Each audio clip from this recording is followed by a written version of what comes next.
The ZOOM TV24 na 19 ntekereza ko indirimbo nkeya wakoze ntawashidikanya ko zageze wenda ku rugero sinzi urugero we zagezeho wumva zarageze ku rugero rungana. Ntabwo ngiye nshinzwe kumenya iby'urugero rw'indirimbo, feedback ngiye yangezeho niyo mvuga. Abantu banyeretse ku indirimbo bazikunze, so abataranyeretse abatarambwiye ko bazikunze ntibabashe kongeraho, nanjye sinamenye ibyo uko bimeze kuri bo. So ariko abantu bose bankurikira n'abakunda ibyo nkora abenshi barabikunze, bikeya byasohotse barabikunze. Hanyuma mwaka wa 2019 uyurangiye twavuga ko Kid Gaju ari iki wishimira kuri wowe? 2019 tugiye kurangiza ni iki wishimira? Nishimira byinshi, ibyo byose nagiye nkubwira byagezweho no kuba nyiri muzima, ibyo byose ni ibintu nishimira nibyo kwishimirwa.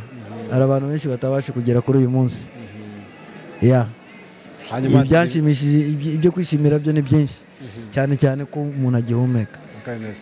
2020 vision 2020 kera barayivugaga tukiri abana tukumva ari ibintu bishushanyije. Sinzi kuri weho wumvaga ko tuzayigeramo vision 2020? Nanjye narayirose niyo mpamvu nakubona umwaka wo kwigaragaza cyane, wo kugaragaza ibyo twarotaga muri iyi myaka yose ishize. Ngewe special ngewe hari ikintu kinini kuri kariyeri yanjye kigomba kugaragara muri uyu mwaka, ko n'umwaka uri special cyane kuri ngewe. Narawutekereje, ndawurota, ujya mu bitekerezo byanjye, ndawitegura. Uzaba ari umwaka navuga ko uzaba ari mwiza cyane tu, ndashidikanyije. Hanyuma Kid Gaju duhaye nk'isura y'umuziki w'u Rwanda muri 2020, reka dore 2019 wenda duhereye 2006 mugaragaza ko muziki ugenda utera imbere. Duhe n'ishusho 2020 twawitega bimeze ute? Hanyuma uyu muziki ko kuratera imbere ku rwego mwifuza? Muziki uri gutera imbere, sinzi ko ari ku rwego abantu bifuza, sinzi n'ubwo bawifuzaho, ariko uri gutera imbere mu bigaragara, nta gushidikanya. Nta gushidikanya umuziki uri gutera imbere. Uburyo twabikoraga muri iyo myaka ishize ntabwo ariko bimeze ubu ngubu. Abantu batwumvaga muri iyo myaka ishize sibo batumva ubu ngubu, abantu bariyongereye. Hari ibintu byinshi byateye imbere, kandi aho uri kugana ni heza cyane. Kuba umuntu ashobora kuvuga ko ari ikintu cyo naho kwishimirwa, ni ikintu cyo kwishimirwa ko abahanzi barakoze, bariyongereye, babaye benshi. Urumva cyane cyane muri uyu mwaka ushize hazamutse abahanzi benshi. Uyu mwaka turimo cyane ubu ngubu bakomeye mu gihugu, ni ikintu nacyo cyo kwishimirwa muri industry.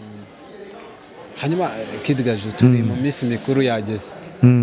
Minsi mikuru yigeze usanga abantu bashyashyanye, abantu bose nangiye gukoresha iyo jambo n'utaruheruka kwambara umwenda mwiza avuga ati mu munsi mikuru ngomba kuzambara, ndakavuga ati ngomba kuzarya inyama wenda bataziryaga. Iminsi mikuru igezeweho ni iki kigukangaranye?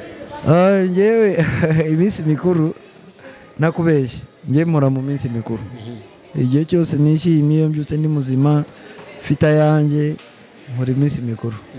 So ariko kubera ko ari abantu nyine hari igisobanuye ku buzima bwa buri munsi bwacu, niyo mpamvu tubifata nk'umunsi mukuru. Ngiye kuri njye niyo mpamvu bifata nk'umunsi mukuru, ariko ntabwo ngiye ngura imwenda kubera habaye Noheli. Mba ngomba kuberwa buri gihe. So ngewe iyi minsi nyubaha kubera ubunini bwayo, ariko si nyubaha kubera ko ari iminsi yo kwambaraho cyangwa yo kwibuka ko kwiyitaho. Uba ugomba kwiyitaho buri gihe, kuko ntabwo wamenya ngo nzongera ngeze ku yindi Noheli. So uba ugomba gukomeza kwiyitaho, hari ibintu abantu udategereje Noheli. Ibintu abantu bakunze kujya impaka akavuga ati ari Noheli n'ubunani, we ni uwuhe munsi ugushimisha cyane kurenza iyindi ukurikije wenda ibyishimo? Yombi irakomeye, yombi, kubera ko ngewe ndi umurokore, nemera Yesu Kristo ko kandi amavuka yiwe, umunsi wo kuvuka kwiwe urumva ni umunsi abantu bagomba kubaha, abantu bizerera muri we. Ni ikintu gikomeye, ni umunsi ukomeye. Then umunsi w'umwaka bonane, umunsi umuntu yarangiye, umunsi umwaka warangiye, umunsi wo kwinjira mu wundi mwaka w'ubuzima, nawo ni umunsi ukomeye nta nkubeshe ngo hari uwarutundi yombi irakomeye mu buryo bwayo. Hari ababisesengura akavuga ngo yo turi gutangira undi mwaka tuba dukwiye kugira ubwoba kuko imyaka yacu biri gushira. Nawe niko bikora? Ibiri gushira ariko tunashima kuko iyi ngiyi irangiye twayikiyemo. Hanyuma mu buzima busanzwe umuntu arebye Kid Gaju, ubundi Kid Gaju ukurikije kamere yawe nuko wiyumva nuko n'ibyo wanga n'ibyo ukunda, ubundi umuntu yavuga ko Kid Gaju yakunda iki mu buzima ku buryo uvuga ati ibi nibyo ngenderaho n'ibyo nkunda? Yewe nkunda abantu cyambere, nicyo kintu cyambere, nkunda abantu cyane kurusha ibindi bintu byose. Nkunda abantu bavugisha ukuri, nkunda ukuri, nanga ikinyoma. Urumva? So ni byinshi umuntu yagenda avuga. Ubwo kwanga ibintu wanga ku buryo uvuga ati iki kintu kimbura. Ikinyoma ndacyanga. Ko sinkunda ngewe umuntu ubeshya, nanjye sinkunda kubeshya. Ntabwo ukunze kumvikana cyane mu mabifu, abahanzi mukunze ari ibintu mugira by'amabifu. Utekereza iki umuhanzi aramutse akugabyeho bifu, wabyitwaramo gute? Biterwa n'impamvu y'iyo bifu, kuko bifu buriya sinzi ko hapfa kubaho bifu nta mpamvu. Nta bifu idafite impamvu ngiye ntabwo nyemera, ariko mbaye naramugiriye nabi akanyataka aremerewe kuvuga icyo ashaka. Wakwihangana umuhanzi kuririmba nabi akakuririmba agashyiramo Kid Gaju, ari impamvu ari ukuririmba nabi gusa, ari kuvuga nabi already wamvuze nabi, nta mpamvu ufite, ntacyo nagukoreye buri mu ikosa. Na Bibiliya ntibyemera ntabwo nyisoma cyane, ariko ngewe nyine nubaha ko ari igitabo cy'Imana. Bavuga ko abemera Imana bazajya mu ijuru, nawe urabyizera? Ndabyizera cyane. Hanyuma Kid Gaju mu bundi buzima busanzwe abahanzi tuba dukeneye kubamenyaho byinshi. Dukunda no kurya rimwe na rimwe, kwambara ibigezweho n'ibintu byawe, ariko si wivuze ngo nambaye neza, Kid Gaju aba yambaye ati? Kwambara neza kwanjye ni ukwambara ibintu ndi comfortable yabyo, nkumva ntari kwijena, nkumva ndi gukandagirira nta kibazo, ipantaro ikaba inyegereye nta kibazo, ibintu byose nkunda kutijena, umwenda utanjenye mba mberewe. Ariko iyo nambaye nkumva hari ubuntu buri kubura, hari ikintu kiri gutuma ndatambuka uko nsanzwe ntambuka, cyangwa ntabwo mba numva hari ikintu cyabuze, ntabwo mba nambaye nabi. Tujye kurya ni ibiki bigushimisha? Kurya nkunda ibiryo, nkunda local food, ibiryo bino ubona. Amateke wayarya? Amateke ya ushobora kuyarya, ushobora kurya amateke, njye ibijumba, njye ibirayi, njye ibishyimbo bya kawunga. Ibyo ukunda cyane ni ibihe muri ibyo, ku buryo umuntu ashobora kuvuga ati Kid Gaju ibintu ntabwo nzi ko abirya nyamara? Akawunga, nkunda akawunga cyane n'ibishyimbo. Kid Gaju sinzi, ukunda abana? Nkunda abana cyane. Ntabwo abana nshobora kubavuga ibintu byinshi. Abana nari isanzwe mbakunda kubareba gutyo, ariko mfite umwana wanjye nkunda cyane. Kuva yaza banza ariyo namenye ko mfite iyo mpano yo kuba nakunda abana, ko nta kindi kintu nkunda nkawe, nta n'undi muntu. Kuva yaza hari ibintu byinshi byahindutse kuri njyewe, nta wundi muntu ushobora kuza imbere yiwe.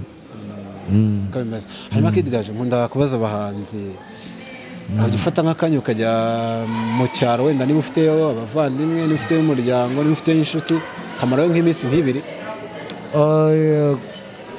Abavandimwe ndabafite mu cyaro, kandi nkunda mu cyaro. Hano mu Rwanda nkunda kwifata nkagenda Musanze nkamarayo icyumweru mu bashuti. N'iki gihinduka guhindura? Ntekereza neza kurusha hano. Hari nimba ari ama-etaje, nimba ari imodoka nyinshi, nimba ari sinzi, ariko iyo ugezeyo wumva ko utuje, ukabona abantu, urukundo rwo mu cyaro abantu baba bafitiye cyane nkatwe ruba rutandukanye no rwa hano.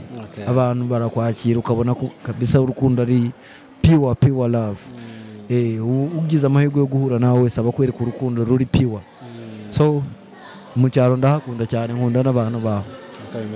hanyuma sinzi niba mu gihe uri kuri stage ujya ubasha gukontorora ngo urebe mu bafana abafana bawe ubona batandukanye n'abandi bafana b'abandi. Ibyo ntabwo nabimenya ariko of course kuri stage turirimba uri gukontrolinga kubera ko ugenda wongera umuriro bitewe n'umuriro uri kubona hari uburyo bari kwakira ibintu. Ujya ubibona kenshi iyo umuhanzi akunda gukata indirimbo ukibagirwa ikibaye ariko hari igihe abantu bataba bayakiriye bakavuga reka nkurikizeho indi wenda. So gukontrolingaho na kuganira na public ni ngombwa kuri buri muhanzi wese ariko ntabwo nakubwira ngo abanjye batandukaniye n'aba bandi ko bafana bose badufana ni bamwe ya. Amufana uragutungura akavuga ati arabo tujya tubona rimwe na rimwe barwana n'abasekirite ariko paka kakugeraho cyangwa akaba yaje akagutungura akagushaka no mu rugo.